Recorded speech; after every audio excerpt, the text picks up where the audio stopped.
Ողջույն սիրելի ընկերներս, Աստված օրհնի ձեզ։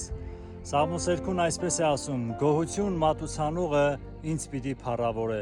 Ուզում ես փառավորես Աստծո անունը։ Շատ ժամանակ մտածում ենք ինչպես կարող ենք փառավորել Աստծո անունը։ Շատ անգամներ մտածում ենք ոնց անենք, որ Աստծուն հաճելի լինենք։ Սուրբ Գիրքը ասում է, որ գոհություն մատուցանողը ինձ կփառավորե։ Սիրելիներս, այսօր կոչ եմ անում, որ մեր սրտի գոհությունը բարձրացնենք Տիրոջը ամեն ինչի համար, ամեն բանի համար եւ ամեն իրավիճակում եւ ամեն ժամանակի մեջ, որովհետեւ երբ մենք մեր գոհությունը բարձրացնում ենք Աստծուն, Աստված փառավորվում է եւ երբ որ Աստված փառավորվում է, Աստված բաց է թողնում իր օրհնությունները մեր կյանքերի մեջ։ Սիրելիներս, այսօրվանից սկսած գոհացիր Տիրոջից ամեն բանի համար, որովհետեւ Աստված այդպես է պատվիրում իր խոսքի մեջ։ Եվ այդ ժամանակ կտեսնես Աստծո փառքը եւ նրա մեծությունը։ Այո, գոհություն մատուցանողը կամ շնորհակալություն մատուցանողը ինձ է փառավորում, ասում է Աստվածաշունչը։ Հենց հիմիկվանից սկսիր գոհանալ Տիրոջից ամեն բանի համար եւ օրհնության անձրևները կթափվեն քո կյանքի մեջ